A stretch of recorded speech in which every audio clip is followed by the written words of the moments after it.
জামান বাবরের জেল থেকে মুক্তি পেতে আর কোনো বাধা থাকলো না। আজকেই কোর্ট বলেছেন আজকেই একটা অ্যাডভান্স অর্ডার সই করে দিবেন। আমি আশা করি আজকেই এই অর্ডার কমিউনিকেটেড হবে এবং দ্রুততম সময়ের মধ্যে তিনি জেল থেকে মুক্তি পাবেন।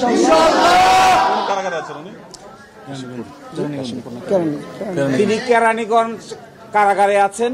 কেরানীগঞ্জ কারাগারে আদেশ যথানিয়মে পৌঁছার পর তার স্বজন এবং তার আত্মীয় স্বজন এবং গণগ্রাহীরা যারা আছে, আমি আশা করব সকলেই শান্তভাবে আইন কানুন মেনে তাকে জেল থেকে বের করে যথাসম্মানে তাকে বাসায় পৌঁছে দিবেন। এবং এই মামলায় 14 জনের সাজা হয়েছিল। এই 14 জনের সাজার মধ্যে 5 জনকে আজকে বেকসুর খালাস দিয়েছেন, 5 জনের সাজা কমিয়ে দিয়েছেন, আর 4 জন মৃত্যুজনিত কারণে তাদের আপিল অ্যাবেট হয়ে গেছে, অর্থাৎ মৃত্যুজনিত কারণে নিষ্পত্তি হয়ে গেছে। এই 5 জনের ভিতরে এই 5 জন যাদের সাজা হয়েছে তার মধ্যে পরেশ বড়ুয়ার সাজা হয়েছে 14 বছর। এছাড়া বাকি যারা আছেন তাদের মধ্যে লিয়াকত, তার মধ্যে আকবর, লিয়াকত, হাফিজ এবং শাহাবুদ্দিন, এই 4 জনকে প্রত্যেককে 10 বছর করে সাজা দিয়েছেন। 10 বছর করে সাজা হলেও তারা দীর্ঘদিন থেকে জেলে আছে। বলেছে ইতোমধ্যে যে সময়টুকু তারা খেটেছেন এটি তাদের জেল খাটার পরিপূর্ণ যে মেয়াদ আছে তার থেকে বাদ যাবে। এই জন্য তাদেরও মুক্তি পেতে কোনো বাধা থাকবে না। সবচেয়ে মূল কথা হলো দীর্ঘদিন জেল খেটেছেন জনাব লুৎফুজ্জামান বাবর। তিনি বাংলাদেশের সরকারের একসময় গুরুত্বপূর্ণ ব্যক্তি ছিলেন। দুটো যে মামলা এবং 10 ট্রাকের মামলা, এই দুটোই ছিল ওনার বিরুদ্ধে সবচাইতে বেশি অভিযোগ। দুটো মামলায় 2 বার মৃত্যুদণ্ড হয়েছিল। এই মৃত্যুদণ্ড থেকে তিনি খালাস পেয়েছেন, যাবজ্জীবন থেকে খালাস পেয়েছেন।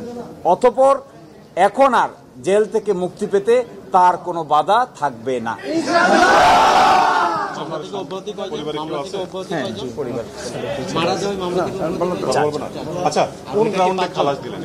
ওনাকে যে গ্রাউন্ডে আদালত খালাস দিয়েছেন, আপনারা জানেন ওনার বিরুদ্ধে 2টা অভিযোগ এনেছিলেন রাষ্ট্রপক্ষ। একটা অভিযোগে বলেছেন যে ওনার কথায় 5 জন ব্যক্তিকে অ্যারেস্ট করার পরে তাদের ছেড়ে দেওয়া, ইনফ্লুয়েন্স করে ছেড়েছেন, একটা অভিযোগ। দ্বিতীয় অভিযোগ ওনার বিরুদ্ধে আনা হয়েছিল যে তিনি এই মামলার তদন্ত প্রক্রিয়াকে ডিপার্টমেন্টাল তদন্ত হয়েছিল, তৎকালীন সচিবের নেতৃত্বে একটা ডিপার্টমেন্টাল তদন্ত হয়, ওই তদন্তকে তিনি বাধাগ্রস্ত করেছেন। এই দুটোর ব্যাপারে এই আদালতের ফাইন্ডিং হলো যে 5 জনকে ওনার ইনফ্লুয়েন্সে ছেড়ে দেওয়া হয় বলেছিল, আমরা রেকর্ড থেকে দেখিয়েছি এই 5 জনই আসলে জেলে ছিল, কাউকেই আসলে ছাড়া হয় নাই।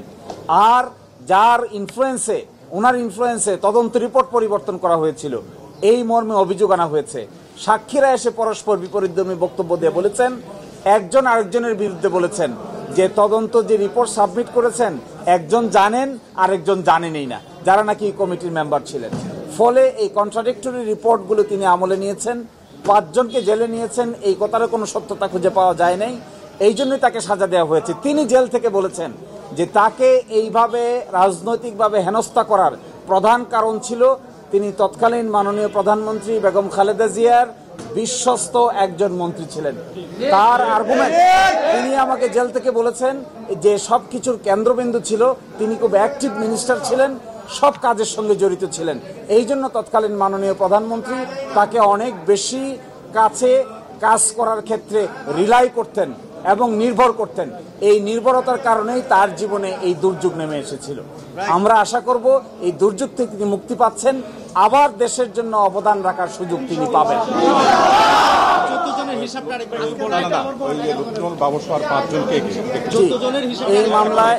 এই মামলায় খালাস পেয়েছেন জনাব লুৎফুজ্জামান বাবর, জনাব মহসিন তালুকদার, জনাব একেএম এনামুল হক এবং জনাব রেজ্জাকুল হায়দার এবং জনাব নুরুল আমিন, এই 5 জন খালাস পেয়েছেন।